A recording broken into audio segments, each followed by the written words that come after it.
بسم اللہ الرحمن الرحیم۔ آپ پر خدا کی سلامتی، رحمتیں اور برکتیں نازل ہوں۔ اللہ رب العزت جب کسی انسان سے راضی ہوتا ہے تو اس کی زبان پر یہ تسبیح جاری کر دیتا ہے۔ نبی صلی اللہ علیہ وسلم نے فرمایا، اس تسبیح کا ثواب 1000 قرآن پاک پڑھنے کے برابر ہے۔ میرے محترم عزیزو، یہ ایک آیت ہے کہ اللہ جس انسان سے راضی ہوتا ہے تو پھر اس کی زبان پر یہ آیت جاری کر دیتا ہے۔ حضور پاک صلی اللہ علیہ وسلم نے فرمایا کہ یہ آیت زیادہ سے زیادہ پڑھا کرو۔ یوں تو اللہ تعالیٰ کے ذکر میں اللہ کی رحمت اور برکت شامل حال ہوتی ہے، لیکن حضور پاک صلی اللہ علیہ وسلم نے ہمیں چند ایسے اذکار اور ایسی آیتیں اور ایسی صورتیں بتلائی ہیں جن کی فضیلت اور اہمیت بہت زیادہ ہے۔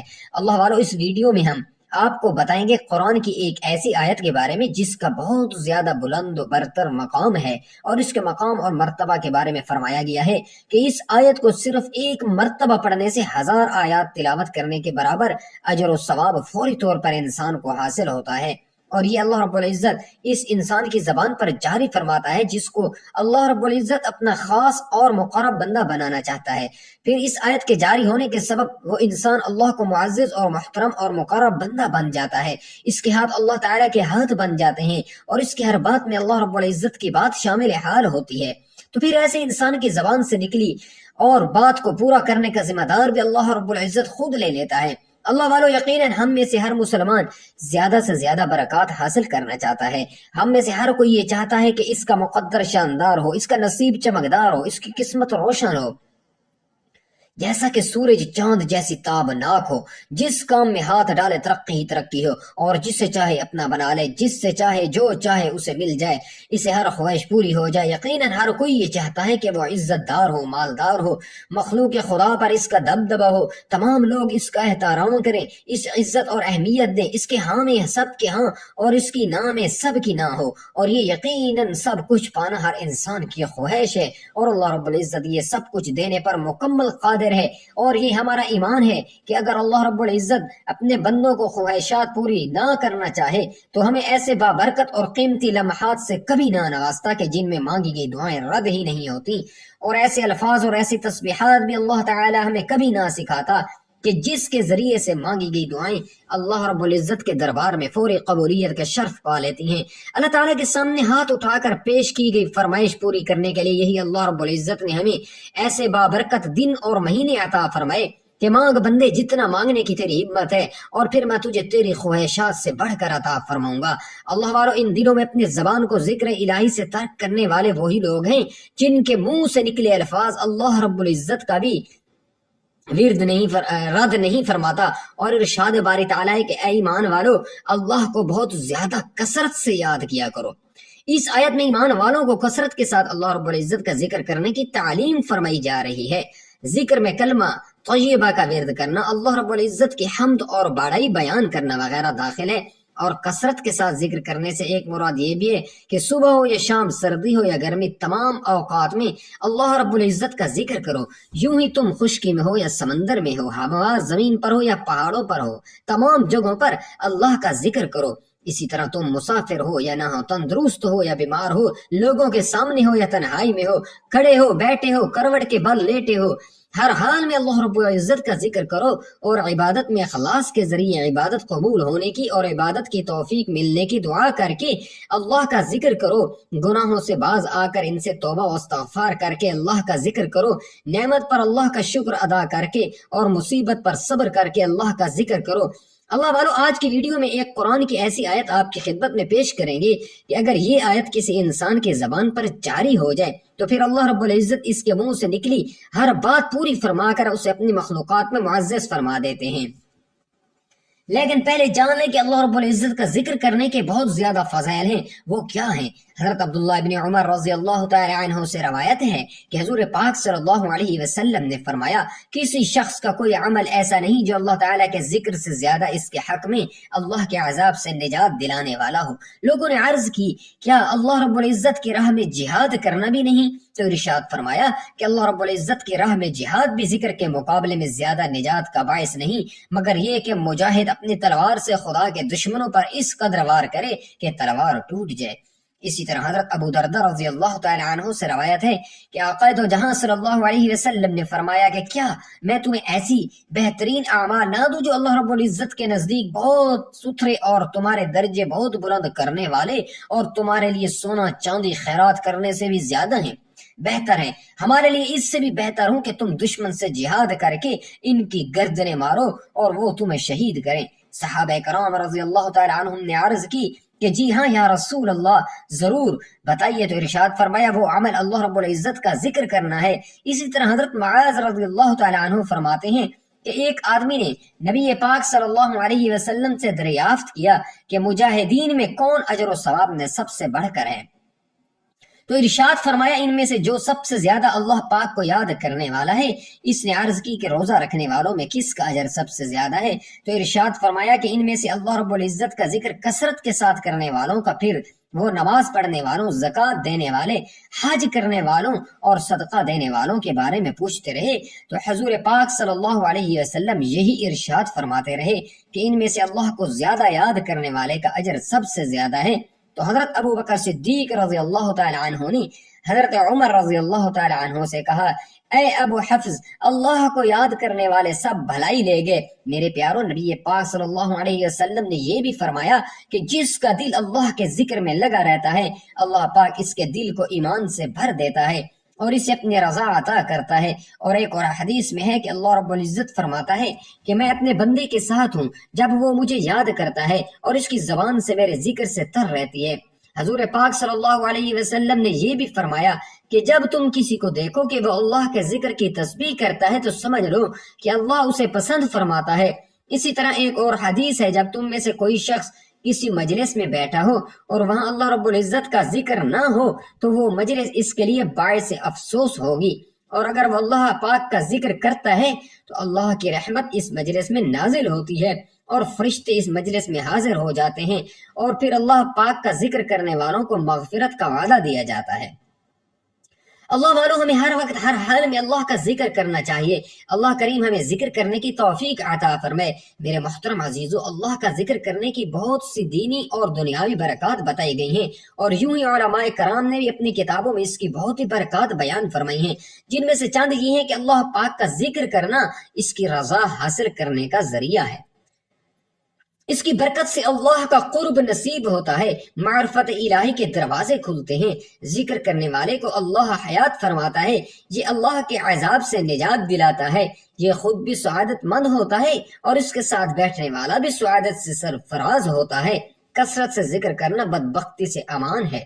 کثرت سے ذکر کرنے والے بندے کو قیامت کے دن اللہ رب العزت کی بارگاہ میں افضل اور عرفہ درجہ نصیب ہوگا، سکینیت نازل ہونے اور رحمت شامل حال ہو جانے کا سبب ہے، گناہوں اور خطاؤں کو مٹاتا ہے۔ اللہ رب العزت کے ذکر کی برکت سے بندے کا نفس شیطان سے محفوظ رہتا ہے اور شیطان اس سے دور بھاگتا ہے۔ اللہ والو، حضور پاک صلی اللہ علیہ وسلم نے فرمایا کہ قرآن کی ایک ایسی آیت ہے جس کو ایک مرتبہ پڑھنے سے 1000 آیات پڑھنے کا ثواب حاصل ہوتا ہے۔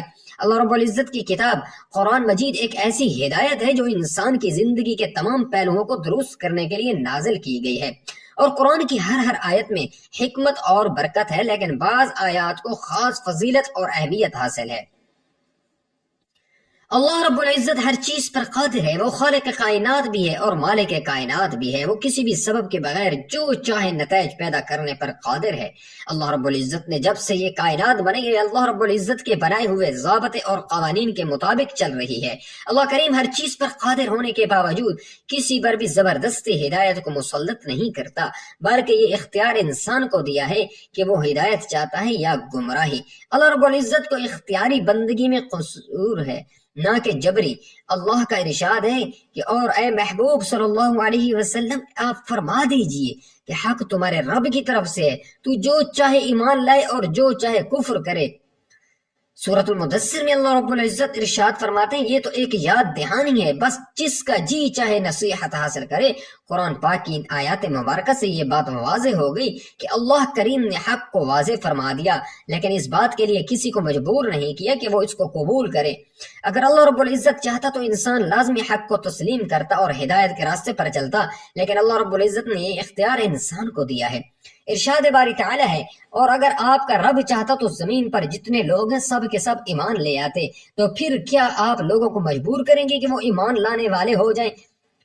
سورہ یونس، یعنی کہ اللہ رب العزت چاہتا تو لوگوں سے ان کے اختیار واپس لے لیتا اور سب کو ایمان والا بنا دیتا، لیکن اللہ تعالیٰ اس طرح کسی کے جبری ایمان لانا مطلوب نہیں، بلکہ اللہ رب العزت نے حق اور باطل کو واضح کر دیا۔ اب جس کا جی چاہے حق کا راستہ اختیار کرے اور جس کا جی چاہے گمراہی کے راستے پر چل پڑے۔ اللہ رب العزت کا ارشاد ہے، دین کے معاملے میں کوئی زبردستی نہیں، ہدایت گمراہی سے الگ ہو چکی ہے۔ سورۃ البقرہ، انسان کو صرف وہی چیز ملتی ہے جس کا وہ طالب ہوتا ہے۔ اگر انسان ہدایت کا طالب ہوگا تو اللہ کریم اس سے ضرور سیدھی راہ دکھائے گا، اور اگر انسان ہدایت کے راستے پر نہیں چلنا چاہتا تو اللہ کریم نے اسے جبراً ہدایت کے راستے پر نہیں چلائے گا۔ ہدایت صرف اسی ہی ملتی ہے جو اس کا طلبگار ہو۔ اللہ رب العزت کا ارشاد ہے، اور کافر کہتے ہیں ان پر کوئی نشانی ان کے رب کی طرف سے کیوں نہ اترے، تو فرماؤ بے شک اللہ رب العزت جسے چاہے گمراہ کرتا ہے اور اپنی راہ اس کو دکھاتا ہے، اور جو اس کی طرف رجوع کرے۔ اور سورۃ الرعد، اللہ کریم کا ذکر ہے، بہت بڑی چیز ہے، ہم نے چلتے پھرتے بھی تسبیح وغیرہ پڑھتے رہنا چاہیے، اللہ کا ذکر کرتے رہنا چاہیے، ہر وقت اپنے آپ کو اللہ کے ذکر میں مشغول رکھنا چاہیے۔ اگر کوئی قرآن پاک کی تلاوت کرے تب تو وہ اعلیٰ درجے کے ذکر میں مشغول ہے، اور جو انسان رات میں قرآن پاک کے صرف 10 آیات کی تلاوت کرے گا تو وہ شخص اللہ رب العزت کے ذکر میں مشغول رہنے والا شمار ہوگا۔ حضرت ابو سعید خدری رضی اللہ تعالی عنہ فرماتے ہیں کہ جس شخص نے ایک رات میں قرآن پاک کی 10 آیات کی تلاوت کی تو وہ شخص ذاکرین میں لکھا جائے گا، جس نے 100 آیتیں پڑھیں تو وہ شخص اطاعت گزار بندوں میں لکھا جائے گا۔ حدیث شریف میں جس میں حضرت ابو ذر رضی اللہ تعالی عنہ نے حضور پاک صلی اللہ علیہ وسلم سے مختلف سوالات کیے اور آپ صلی اللہ علیہ وسلم نے ان سوالوں کے جوابات دیے، پھر انہوں نے وصیت کرنے کی درخواست کی تو آپ صلی اللہ علیہ وسلم نے جو کچھ ارشاد فرمایا وہ ملاحظہ فرمائیں۔ حضرت ابو ذر رضی اللہ تعالی عنہ فرماتے ہیں کہ میں نے کہا اے اللہ کے رسول صلی اللہ علیہ وسلم مجھے وصیت کیجئے۔ آپ صلی اللہ علیہ وسلم نے فرمایا میں آپ کو تقوی اختیار کرنے کی وصیت کرتا ہوں کیونکہ وہ سارے معاملات کی جڑ ہے۔ میں نے کہا اے اللہ کے رسول صلی اللہ علیہ وسلم کچھ مزید وصیت فرمائیں۔ پھر نبی پاک صلی اللہ علیہ وسلم نے فرمایا قرآن پاک کی تلاوت اور اللہ رب العزت کے ذکر کا اہتمام کرو، کیونکہ یہ زمین میں تمہارے لیے نور ہے اور آسمان میں تمہارے لیے ذخیرہ ہے۔ قرآن پاک کی تلاوت کے حوالے سے جن فوائد کو تحریر کیا گیا ہے ان کے علاوہ اور بہت سے فوائد ہیں۔ مثلا جو شخص قرآن کو مضبوطی سے تھام لے گا تو قرآن پاک اس کو بدی برے کاموں سے روک دے گا، اور جو شخص قرآنی احکامات پر عمل کرے گا قرآن پاک اس شخص کے لیے جہنم کی آگ سے حفاظت کا ذریعہ بن جائے گا۔ قرآن پاک کی تلاوت سے اگر اللہ رب العزت کی رضا مقصود ہو تو اللہ رب العزت اس شخص کو کامیابی عطا فرمائیں گے۔ قرآن مجید کی تلاوت ایک مومن کو سیدھے راستے کی رہنمائی کی طرف لاتی ہے۔ قرآن پاک اللہ رب العزت کی مضبوط رسی ہے، جس نے بھی اسے مضبوطی سے پکڑ لیا اس کی تلاوت تو دنیا اور آخرت کی نعمتوں سے مالا مال ہوگا، اللہ پاک اسے سرخرو فرمائیں گے۔ تلاوت قرآن کریم سے شرح صدر پیدا ہوتا ہے۔ قرآن پاک کی تلاوت روحانی اور جسمانی بیماریوں کے لیے دوا کا کام بھی کرتی ہے۔ اللہ رب العزت ہم سب کو قرآن پاک خلوص کے ساتھ پڑھنے کی اور اس کو سمجھنے کی توفیق عطا فرمائے۔ تو میرے محترم عزیزو، قرآن پاک کی ایک سورت حدید کی آیت نمبر 3 ایسی ہی ایک آیت ہے جس کی تلاوت کی بہت زیادہ فضیلت آئی ہے، اور یہ آیت اللہ رب العزت کی صفات اور اس کی قدرت کو بیان کرتی ہے، اور اس کی تلاوت کرنے والے کو ایک بڑا ثواب ملتا ہے۔ سورۃ الحدید کی آیت نمبر 3 میں اللہ رب العزت کی بعض اہم صفات کا ذکر کیا گیا ہے، اور آیت یہ ہے هو الأول والآخر والظاہر والباطن وهو بكل شيء علیم، یعنی وہی اول ہے، وہی آخر ہے، وہی ظاہر ہے، وہی باطن ہے، اور وہ ہر چیز کو جانتا ہے۔ اس آیت میں اللہ رب العزت کی 4 اہم صفات کا ذکر ہے۔ اول یعنی کہ اللہ تبارک و تعالیٰ پہلے ہے، یعنی اللہ کا کوئی آغاز نہیں۔ آخر یعنی اللہ کا کوئی اختتام نہیں، وہ ہمیشہ رہنے والا ہے، یعنی اللہ رب العزت کی قدرت اور صفات ہر جگہ نظر آتی ہیں۔ باطل مطلب اللہ رب العزت کی ہستی کا ہر پہلو اس کی عظمت کے لحاظ سے پوشیدہ ہے اور اس کی حقیقت کو کوئی نہیں جان سکتا۔ یہ آیت اس بات کو واضح کرتی ہے کہ اللہ رب العزت کی صفات بے شمار ہیں اور انسانوں کی عقل ان کی حقیقت کو مکمل طور پر سمجھنے سے بالکل قاصر ہے۔ سورۃ الحدید کی آیت نمبر 3 کی تلاوت کی فضیلت پر ایک حدیث ہے کہ جو اس آیت کی اہمیت کو مزید بڑھا دیتی ہے۔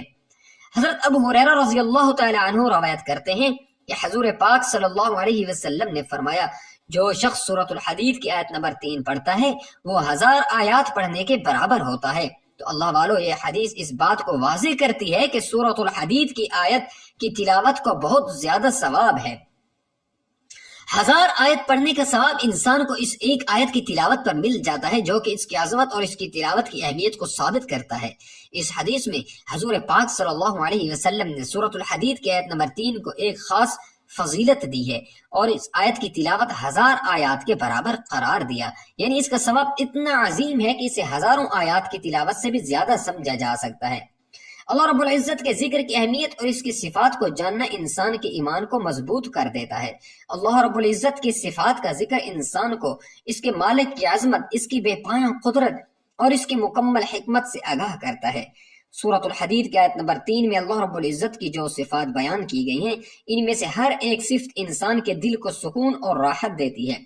یہ حدیث ہمیں سکھاتی ہے کہ اللہ تعالیٰ کی کتاب کو پڑھنے سے انسان کا ایمان مضبوط ہوتا ہے اور اس کے عمل میں برکت آتی ہے۔ اس ایک آیت کی تلاوت کا ثواب 1000 آیات کے برابر ہوتا ہے۔ اس بات کا ثبوت ہے کہ قرآن کی ہر آیت میں ایک خاص نور ہے اور برکت ہے۔ اس حدیث سے یہ بھی معلوم ہوتا ہے کہ ذکر اللہ کی انتہائی زیادہ اہمیت ہے۔ ذکر اللہ انسان کے دل کو سکون عطا کرتا ہے اور اللہ کے صفات پر ایمان لانے سے انسان کی زندگی میں سکون، محبت اور ہدایت آتی ہے، جس سے ہمیں ذکر اللہ کی اہمیت اور اس کے فائدوں کا علم ہوتا ہے۔ سورۃ الحدید کی آیت نمبر 3 کی تلاوت انسان کے دل میں اللہ کی محبت اور اس کی صفات کا گہرا شعور پیدا ہوتا ہے، جو روحانیت میں اضافے کا باعث بھی بنتا ہے۔ ذکر اللہ کرنے سے انسان کے تمام اعمال میں برکت آتی ہے اور اس آیت کی تلاوت انسان کے نیک اعمال کا شمار بڑھ جاتا ہے، اس کی زندگی میں سکون اور کامیابی آتی ہے اور اللہ کے ذکر سے گناہ معاف ہوتے ہیں اور دل کی صفائی ہوتی ہے۔ سورۃ الحدید کی آیت نمبر 3 کی تلاوت سے انسان کا دل اللہ پاک کی صفات میں مشغول ہو جاتا ہے، اس کے گناہ معاف ہو جاتے ہیں۔ اللہ کی صفات پر ایمان لانا انسان کے ایمان کی تکمیل کے لیے بھی انتہائی ضروری ہے، اور یہ آیات اللہ رب العزت کی اس قدر عظمت کو اجاگر کرتی ہے کہ انسان خود کو اللہ کی رضا کے لیے پوری طرح سے جھکانے کی کوشش کرتا ہے، اور اس کا نتیجہ یہ ہوتا ہے کہ انسان اللہ رب العزت کے راستے پر چلتے ہوئے اپنی دنیا اور آخرت کو بہتر بناتا ہے۔ تو اللہ والا خلاصہ کلام یہ ہے کہ سورۃ الحدید کی آیت نمبر 3 کی تلاوت 1000 آیات کے برابر ہے اور اس کی تلاوت کرنے والے کو عظیم ثواب ملتا ہے۔ اگر اس آیت کو آپ چلتے پھرتے بار بار بھی پڑھیں اور اپنے ورد وظائف میں شامل کر لیا جائے تو دنیا جہاں کی نعمتیں اور برکتیں انسان کو حاصل ہونے لگتی ہیں۔ قرآن کا اصول ہے کہ جب انسان اللہ رب العزت کا ذکر کرتا ہے تو اللہ رب العزت انسان کا ذکر فرماتے ہیں۔ انسان جب مجلس میں اللہ کا ذکر کرتا ہے تو اللہ رب العزت اس سے بہتر مجلس یعنی فرشتوں کی مجلس میں انسان کا ذکر کرتا ہے، اور جب انسان اللہ کریم کی تعریف بیان کرتا ہے تو اللہ کریم انسان کی تعریف بیان کرتا ہے، اور یہ اصول مسلمہ ہے، اس میں کسی قسم کے کوئی شک و شبہ گنجائش نہیں۔ لہٰذا سورۃ الحدید کی آیت نمبر 3 میں انسان جب اللہ رب العزت کی صفات بیان کرتا ہے تو کیونکہ اس آیت کا اجر 1000 گنا دیا جاتا ہے، لہٰذا اللہ رب العزت اس آیت کا ورد کرنے والے کی صفات 1000 گنا یا اس سے زیادہ بیان فرماتا ہے۔ لہٰذا انسان ہر دل عزیز، محترم اور معزز اور اللہ کریم کا مقرب بندہ بن جاتا ہے، اور اس کے ہاتھ اللہ رب العزت کے ہاتھ بن جاتے ہیں، اور اس کے ہر بات اللہ رب العزت کے بات ہو جاتی ہے۔ لہٰذا ایسے انسان کی زبان سے نکلے الفاظ فوری بارگاہ رب العالمین میں قبولیت کے شرف حاصل کر لیتے ہیں، اور فرمایا گیا کہ اس آیت کا ورد وہی لوگ کرتے ہیں جن کو اللہ رب العزت اس آیت کا ورد کرنے کے لیے منتخب کر لیتا ہے۔ کوئی بد اخلاق، بد اخلاص اور رذیل انسان اس کا ورد کرنے کی جسارت بھی نہیں کر پاتا۔ لہذا جو شخص اس آیت کو اپنے ورد میں شامل کرنے میں کامیاب ہو جائے تو وہ سمجھ لے کہ اللہ اس سے راضی ہے اور وہ اللہ کا نیک اور مقرب بندہ بن چکا ہے، تب بھی اللہ رب العزت نے اسے اس آیت کا ورد کرنے کی توفیق عطا فرمائی ہے۔ اللہ رب العزت سے دعا ہے کہ وہ ہمیں دین کی بات سننے، سمجھنے اور اس پر عمل کرنے کی توفیق عطا فرمائے۔ اللہ کریم ہمارے صغیرہ اور کبیرہ گناہوں کو معاف فرمائے۔ اللہ ہم سب پر راضی ہو جائے۔ اللہ کریم میرا سنانا اور آپ کا سننا اپنے پاک بارگاہ میں قبول فرمائے۔ آخر میں آپ سے گزارش ہے کہ اللہ رب العزت کے بابرکت ناموں میں سے کوئی سا ایک نام کامنٹس میں حصول برکت اور ثواب کے لیے ضرور تحریر فرما دیں۔ اللہ تعالی ہم سب کا حامی و ناصر ہو۔